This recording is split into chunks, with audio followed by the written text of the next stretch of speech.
I'm Tom Ferguson, and welcome to The Fundamental Molecule. This show explores the intersection of water, technology, and entrepreneurship. Each week, I interview innovators, experts, entrepreneurs, and investors in the world of water, helping us understand where this trillion-dollar industry is headed. These are the stories of the people building the future of the world's most valuable and fundamental resource. Disclaimer. Tom Ferguson is the managing partner of Burnt Island Ventures. All opinions expressed by Tom and podcast guests are solely their own opinions and do not reflect the opinions of Burnt Island Ventures. This podcast is for informational purposes only and should not be viewed as investment advice or relied upon as a basis for investment decisions. You don't often meet someone that you immediately know you'll remember where and when you met them for a very long time. That happened to me with my guest today, Alex Rappaport, CEO of ZwitterCo. At a conference in 2018, I was minding my own business when a coiled ball of energy introduced himself to me, and it was clear that this was a very talented founder indeed. Alex and his co-founder Chris have made remarkable strides in the last 4 years, and since we invested in April 2021, the pace of development has been remarkable. Alex represents a lot of good things that we look for in founders, but particularly the importance of entrepreneurial process, the thought process that goes into the systematic retirement of risk, the allocation of investment, the sequence of hiring. As an investor, what you're looking for is someone who makes structurally good decisions under conditions of uncertainty. Now, not all of those are going to pan out, of course, but if you have a good decision maker at the heart of a company, it's a great position to be in, because at its core, building a company is just an endless sequence of decisions. That's why the person driving the bus matters so much. This episode covers a lot of ground and I think gives good insight as to how he thinks about company building and the development of a complex and highly impactful product. And it's insight that all entrepreneurs can draw on, particularly his observation in the final question about the cadence of learning. So please enjoy my conversation with Alex Rappaport. Alex, a pleasure as always. Thanks so much for joining us. Thanks for having me, Tom. Marissa, appreciate it. Glad to be here. To start, I want to go all the way back to the beginning. When did you know you were going to be an entrepreneur? When did you know this was your path? So ZwitterCo, the company I've been running now for the last 5 years, is a true technology transfer out of a university setting. We really have followed that path in a pretty sort of prototypical fashion. So I really got started at Tufts. And even before we were talking about these membranes and water challenges, I was really interested in how can I take an engineering background and work on sustainable technology? How can I apply that to problems that are going to have impact beyond what's right in front of me, but they can address sort of global sustainable issues? So the first moment that I learned was actually a ELS, Entrepreneurial Leadership Studies course, a 101 class in my sophomore year, where it was the first time I got to actually build a thing rather than just pursuing my curriculum based on problems and textbooks and trying to just sort of learn by studying. It was the first time that the whole purpose of the class was to learn by doing and build a thing. So the course was 12 weeks. You're going to come up with your fundamental problem statement. What's your solution? What are you going to solve in the world? And there was actually a budget for all project teams to go through a very early design for manufacturing prototyping exercise so that you could have a physical product at the end of it. What we came up with was one of the stupidest ideas I'm proud to say I've ever had, which was a replacement for cardboard boxes. Could you get to more sustainable packaging, create something that was reusable? Could you actually come up with a latching and flattening design so that you could take a plastic box that could sort of form into a cube shape so that you could use it for containerizing things, but then could lay out flat again and sort of be stacked and be stored? You could ship them off and you no longer have reusable cardboard waste. You have a plastic thing. We made it. So I actually had this like very small replica with a very small latching mechanism. You could fold it up, and we had to figure out like what are the different tolerances of the seams as compared to the flat structures of the box so that you could still have structural integrity, but they could bend out. And we actually did this beautiful photography setting of like someone with a little plastic CNC thing in their hands. It was part of our final presentation. And that sort of creativity, that curiosity of you don't have to wait to go try and solve problems, but the idea that you can identify a need in the world and then go start building towards it, it resonated. Whether I was bored or needed better challenge or needed to feel like what I was working on was immediately relevant and only building towards future relevance, I really enjoyed getting the chance to go try and build the thing today.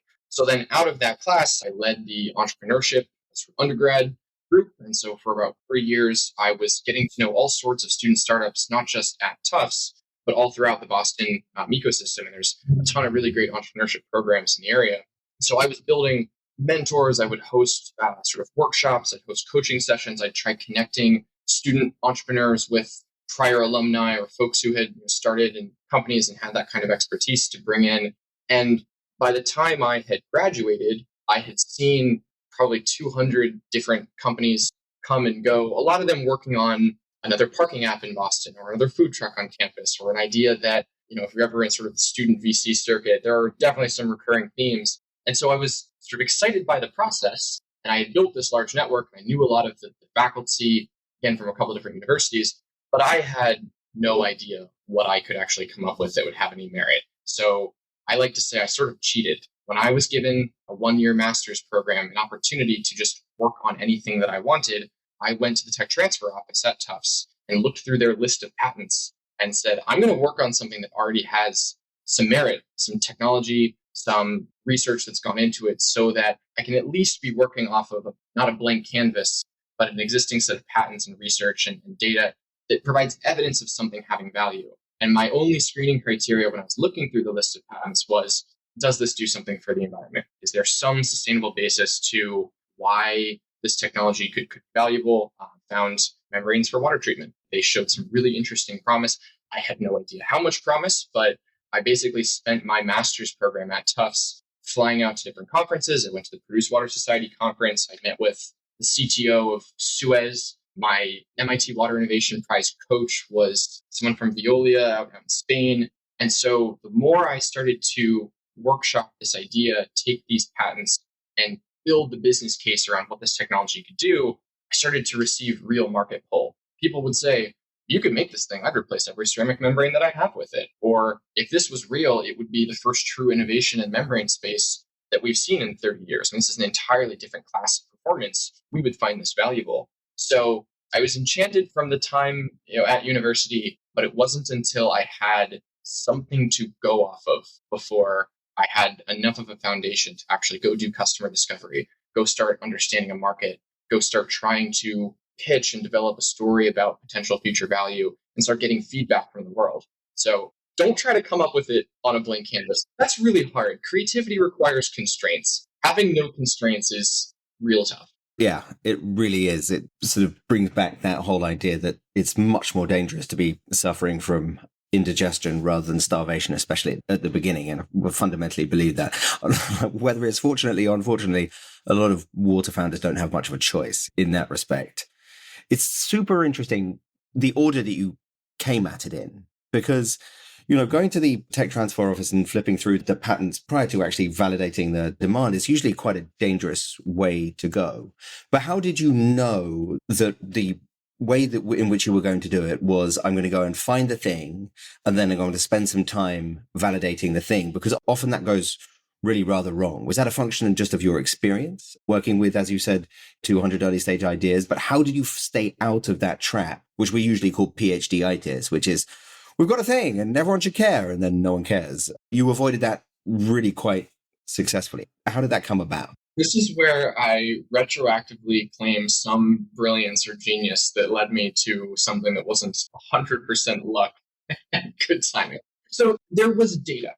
That's the first one. So there was actual data sets that, as I was doing customer discovery, I could put in front of people who understood the relevance of that data and could help put it in terms that helped build application understanding. So I could show them lots of A/B style comparisons between products that had been built at lab scale, that were very much prototypical, but that were evidence of this new chemistry, this new material for membranes. And I could say, if the product could do this, how can I then think about what we would displace? What's the cost profile of this improved separation? So I could start building a real economic grounding just based off of early preliminary data sets. So I was very fortunate that the lab that had invented this technology had not only isolated the value proposition in synthetic fluids, they'd also taken in some live industrial wastewaters and some municipal wastewaters, and had done more representative surrogate studies that when I then spoke to the industry, they were more interested in the results than if it was just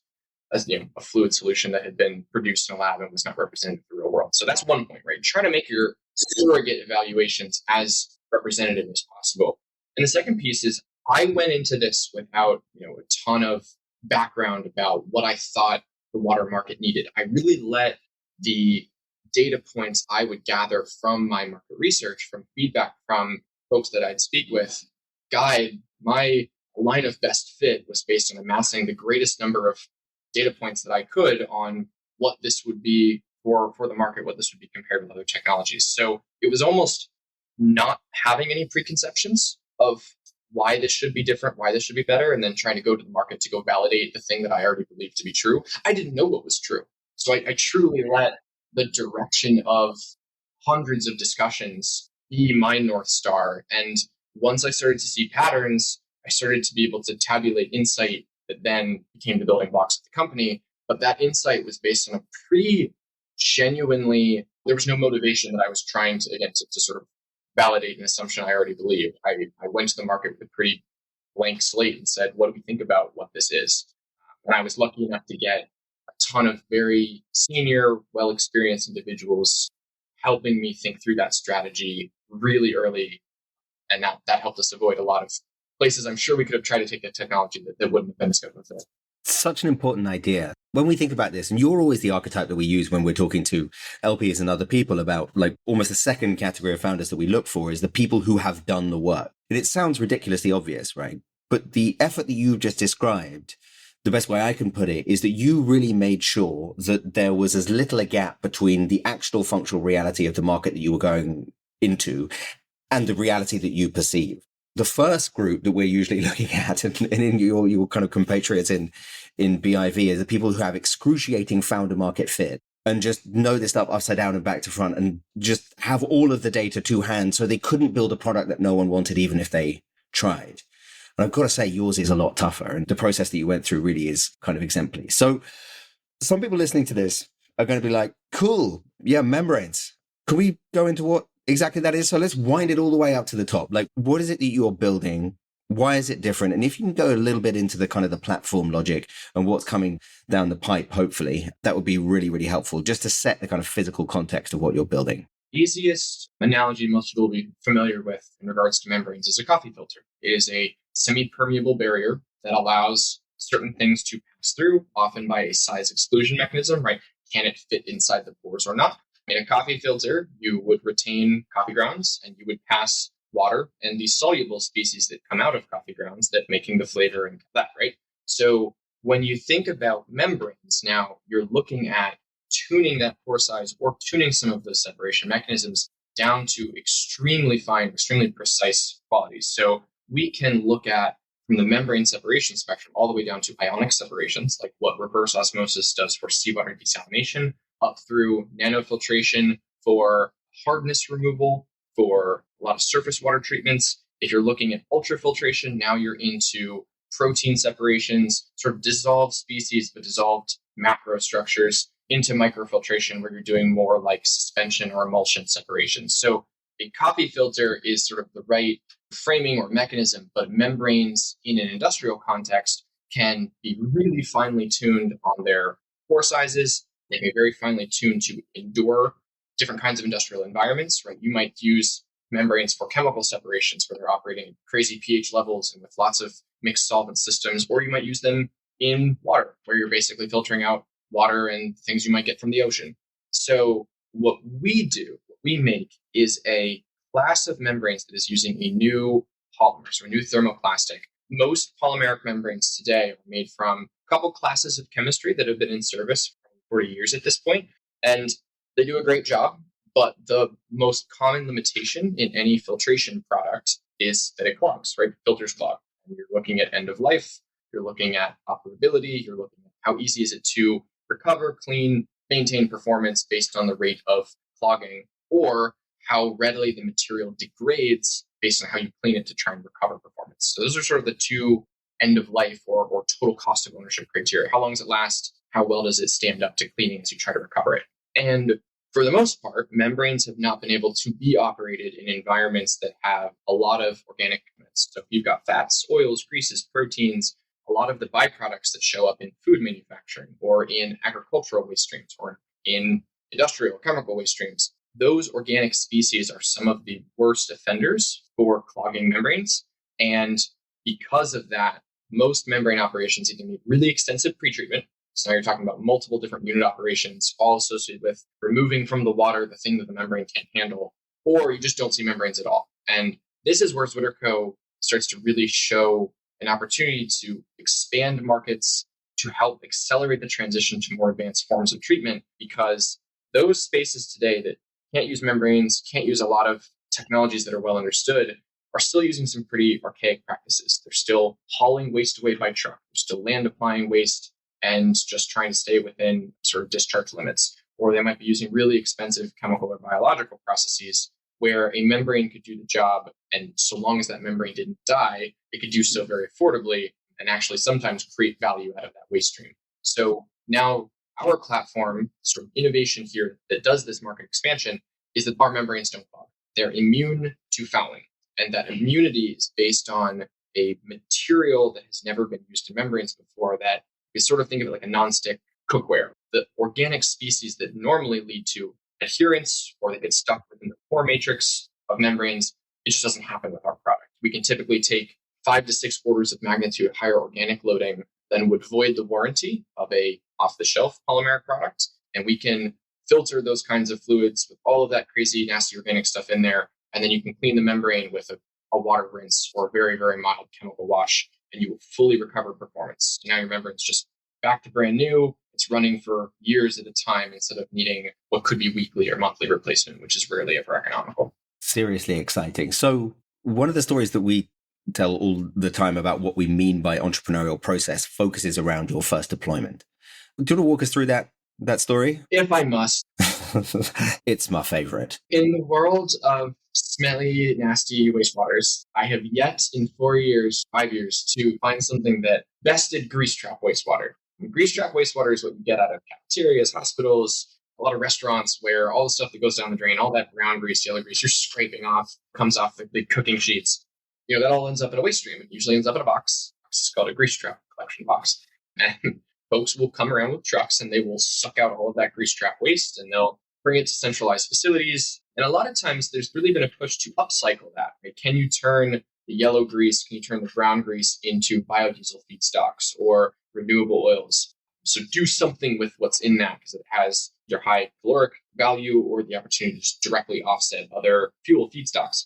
So we had looked at grease trap wastewater after some of the big visible forks and spoons and crusties, all of that stuff comes out. You're still left with this really saturated emulsion.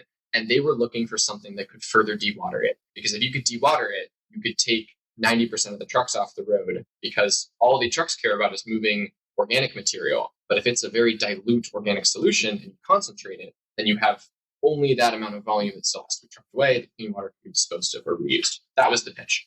And the goal was take 90% of the trucks off the road, all the operating cost, pays for all of the upfront treatment, you're golden. And we were golden, and we even had a customer that was ready to start piloting, but we had perhaps gotten a little out over our skis by not doing some of the fundamental work of go look at the damn site and go look at the damn water and figure out what exactly it is before you start pitching how on paper all of this product market fit is going to work. So we sourced some of our first fluid solutions into what was only a garage-sized lab at the time.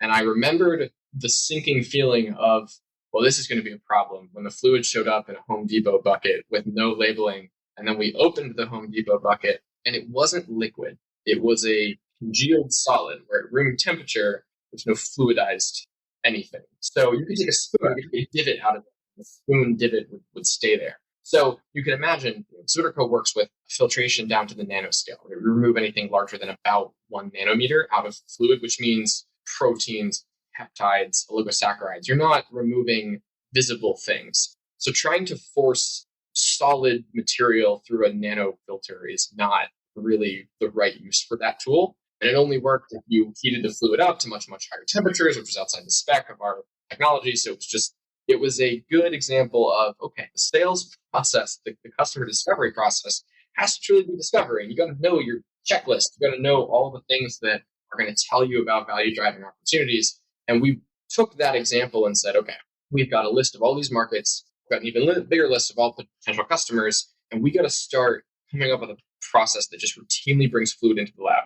Bring the fluid in, screen the fluid, figure out if you performed a meaningful separation, figure out if the academic sort of on paper value proposition can be at least represented in a week-long bench scale study before you go into piloting, so that you can really think about conserving resources to different stages of commercial representativeness, right? A quick and dirty bench study should take you 2 to 3 weeks and cost you very little. And it would be much better to not waste limited piloting resources, which can be very expensive, require assets and team to go do stuff on site. Having the bench testing as part of our first pass review of applications feels super obvious now, but it wasn't the way that we had realized our process needed to unfold when we first got started.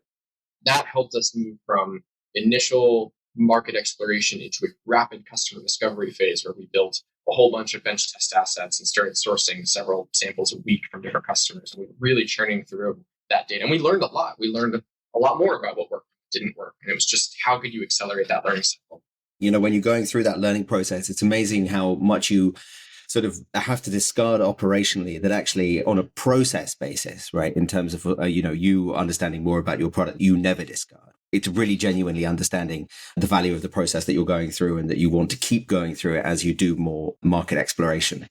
It kind of makes me think about your deployer as you look at it now. So, I mean, it's not as early as it was. You guys are in a really kind of interesting position. But how does a sale work for you? Give us an insight into what your customers kind of need to believe. What are the preconditions you look for? What does it take to kind of get to yes for the people that you're selling to? Absolutely. And this is one of the challenges of anyone operating in the water space. You hear the term, it's a fragmented market, or every water is different, or everyone, even within the same industry, believes their water is different.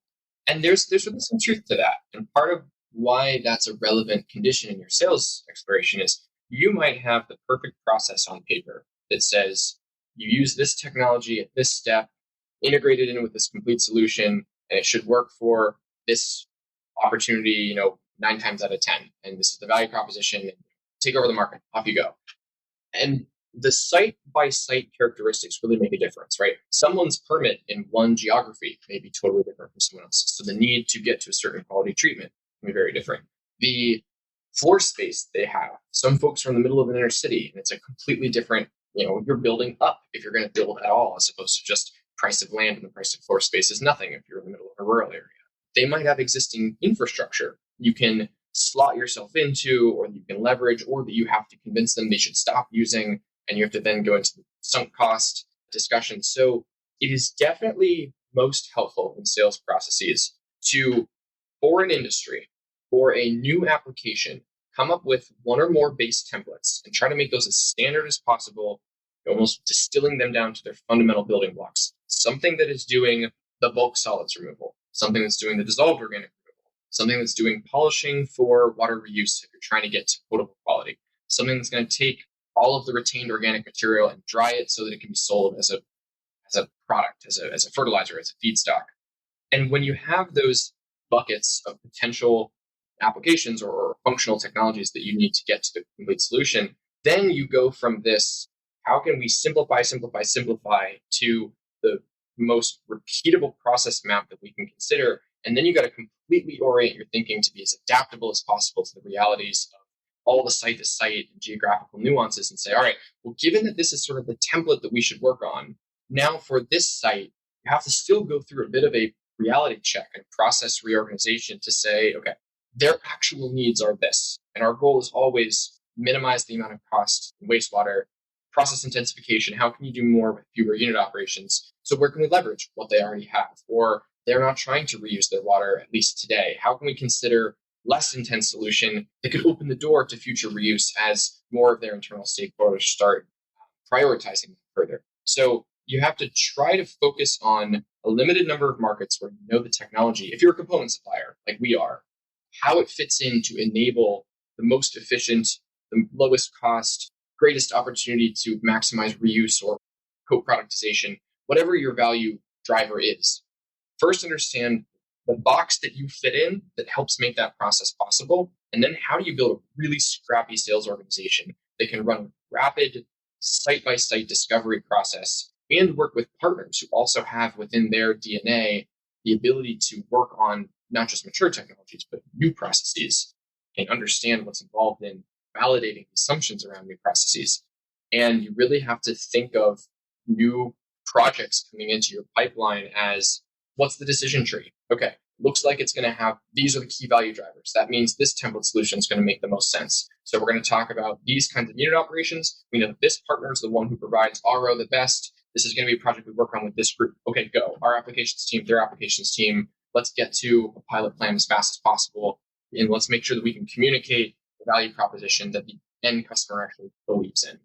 If it comes in with a different set of drivers, this one already has a complete process train already installed. And what they're looking for is a little bit of reduction of chemical here. How can we really reduce scope and say, all you need is this? And it sort of takes that as core template exercise and then, again, just sort of connecting it to reality as fast as possible and trying to be adaptable to what is every project is a new project.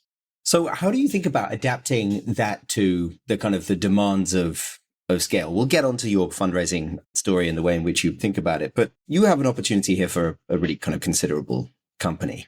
But what you've described, I think, would probably, fill some of the members of the funding environment with a certain amount of dread because it's, this is tricky stuff. I think that's more on them than it's on you, to be honest. But so how do you think about the demands of being able to kind of get big quickly? Are you talking about the being governed more by the unit economics, or is this a process optimization? How are you thinking about ripping the time out of the process? One of the things that is true, I think, in a lot of the entrepreneurial process is when you aren't fully sure about something at first, do it manually.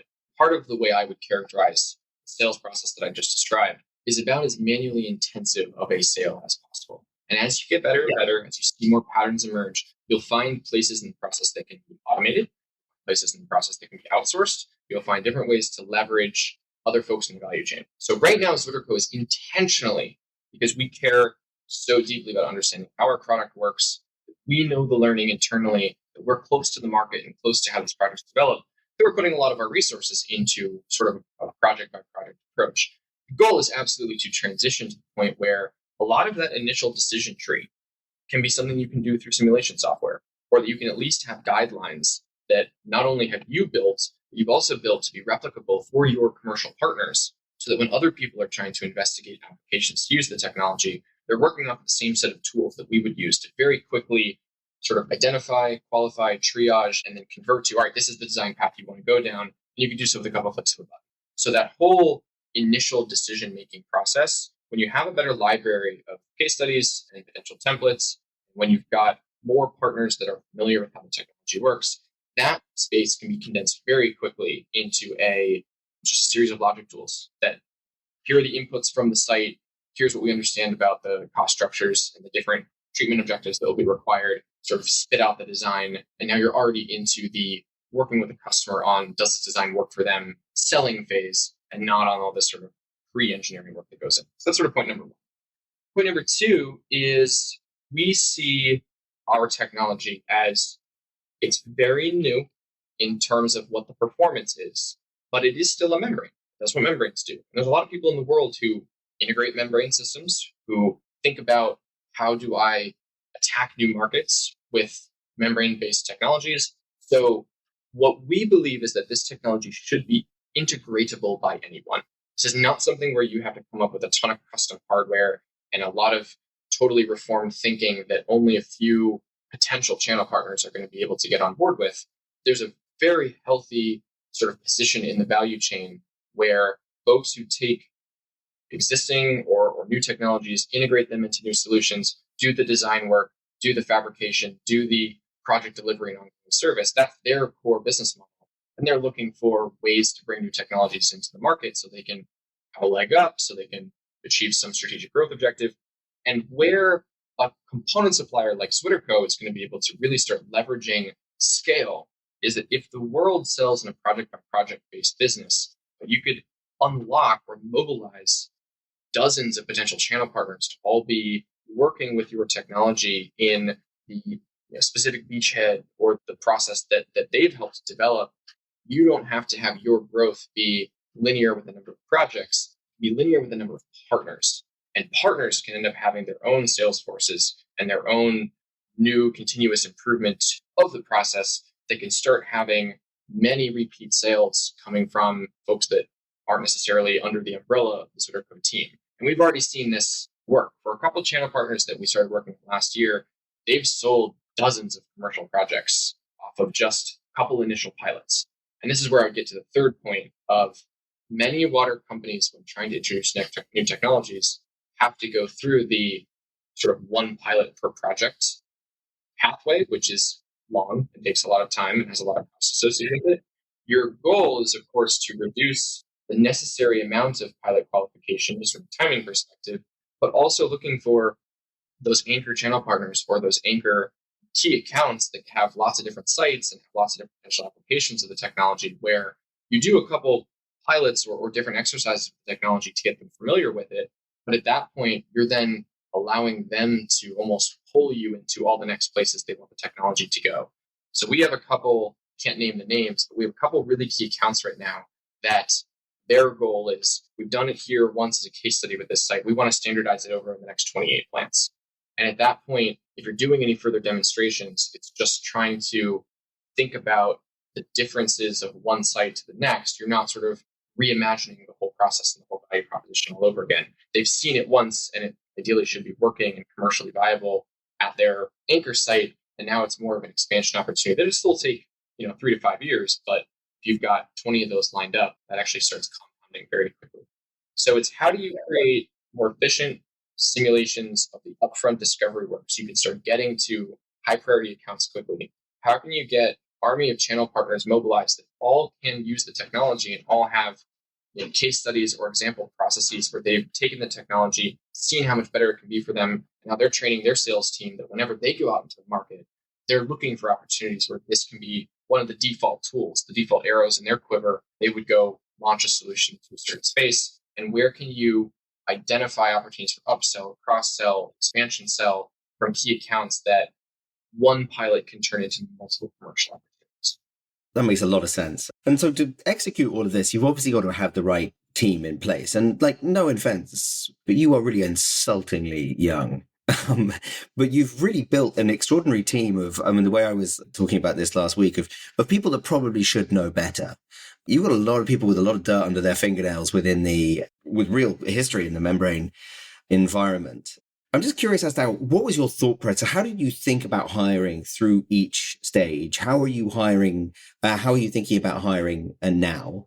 And then we'll just sort of move into your relationship with your CTO, Chris Drover, because I think it's one of these really interesting examples of kind of key relationships working right. But why don't you start with the hiring, the way in which you think about the hiring issue?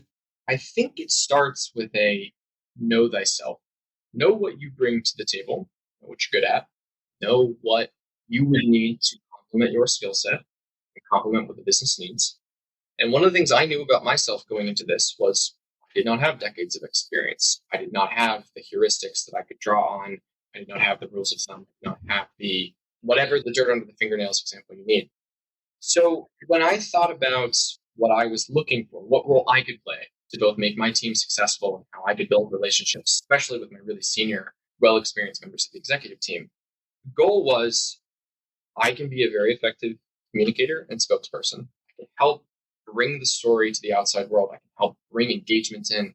Really love talking about ZwitterCo. I have a really good sort of track record at this point of having people get really excited about what we're doing and want to get involved. So I have a external facing megaphone to the world. I am responsible, of course, for making sure the business has the resources it needs to execute on that plan.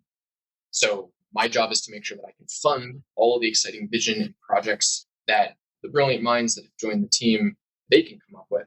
And that my job then is to be almost an internal project manager, a glue, a stickiness, an agent of culture, an agent of the vision of what we want to accomplish, so that when we have brilliance coming from Peter and Gara, from Chris Drover, from John Goodman, and they're trying to take their experience and mold it into a way that it's going to be most constructive for the business, I can at least be the one making sure it's all going in the same direction.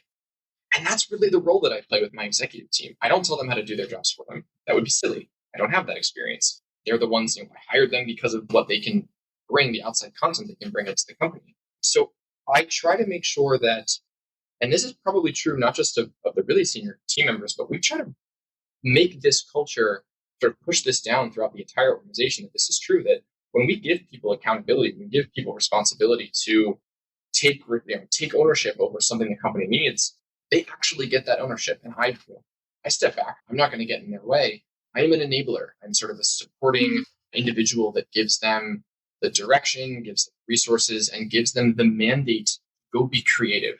Go take all of the frustration that you had in your last position where you worked in a big company, had no ability to actually try new things, iterate, be creative, have that sort of more entrepreneurial mindset. And I'd say, not only are you able to do that here, that's now the expectation.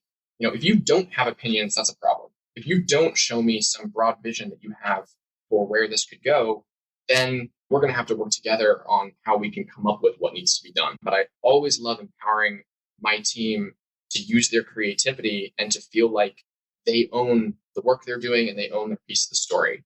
That's actually a really core value at the company, is that we seek to have everybody act like an owner, because both legally, spiritually, emotionally, it's true. We all have the responsibility and the accountability to help ZwitterCo reach its potential, and everyone's actually expected to operate that way and to care deeply about their work and their contribution.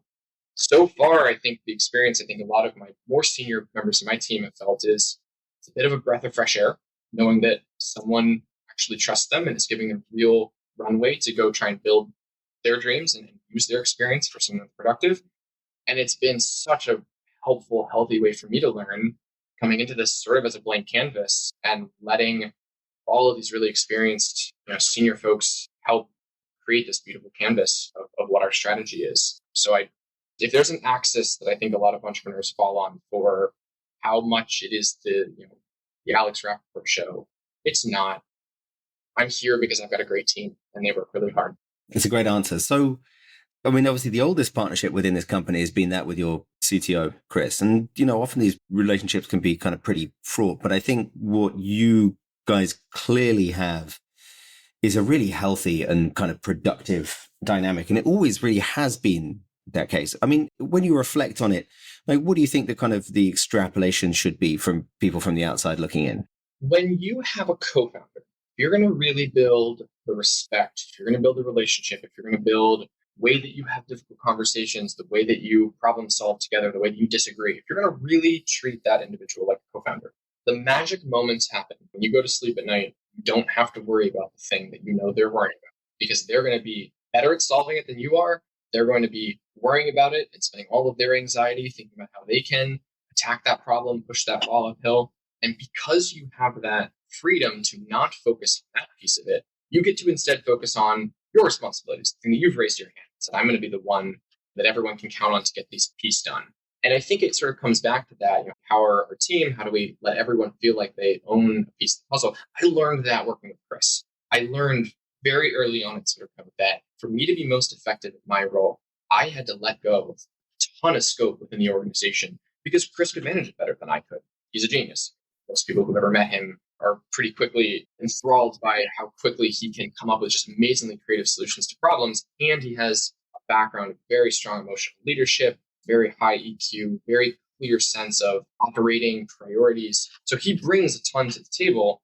And where I could focus more on commercial, fundraising, sort of team building, cultural aspects, I knew that the technology, our core operations, and a lot of the firefighting that happens, we try to scale lab scale technology to something that was now using at real manufacturing volumes. All of that was Chris all day long. I was there to support him. I was there when he needed to vent. I was there when there was something that we needed to work through a triage or a prioritization exercise. But the level of and the depth of trust that has been built, as I've come to know what things he's really good at and where he falls short and where he struggles, and very much likewise in the reverse, it was that moment of, I'm not just delegating this, I am so thoroughly, completely trusting that this individual can do this job, and I'm not going to worry about it.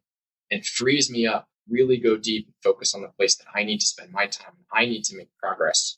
And it's just It's how you run a really lean organization. So you have everyone maximizing their specialty and not needing to be as involved in everything so that you are as optimally positioned throughout the threads the company needs to work on as possible. Well, speaking of the zone of genius, I guess, or at the very least, the zones of responsibility, the fundraising side of things, we've, no announcements yet, but there's some sort of interesting news forthcoming. And I think there's a certain amount of fundraising that is already kind of out there in the public, and you're clearly good at it. How do you think about those particular arguments, or frankly, that particular sales process? Because what you did at your Series A, I mean, a lot of people who have been in this game for a really long time, when they passed, they sort of sent me emails saying, where on earth did you dig up this guy? And I'm like, I didn't. He was just lying around in Boston. Oh, it's not. You weren't lying around anywhere. But you really did have an exceptional process. How did you think about it? There's a process, right? A fundraise is a sale. And if you're in the business of building a company or in the business of sales, you get to sell your team members when you're trying to recruit new folks, you get to sell customers, you get to sell partners, you get to sell investors. It's all a sell.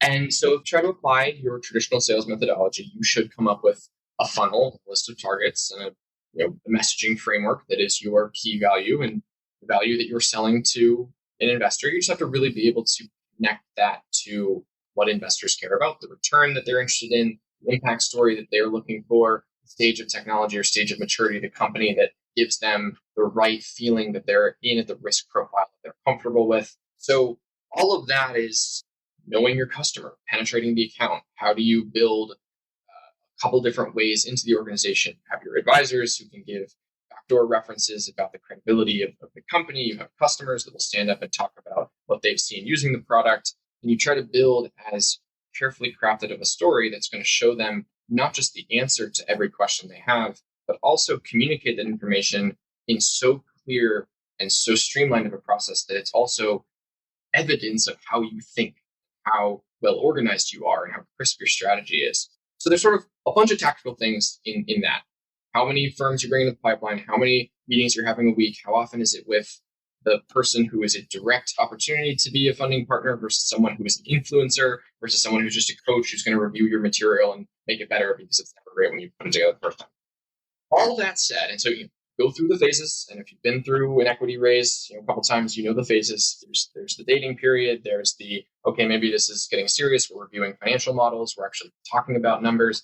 Handshake on valuation. Try to, at least in my world, I tried to make the data room review as much of a just evidence, sort of checking the boxes, but that all of the sale had happened before the data room, because you could really help manage the urgency of that process, because they already wanted to make the investment before they went in. They were just looking for validation at that point. So there's different ways to structure the different chapters. Now I would say take all of that and completely throw it out the window, because I don't think it's what matters.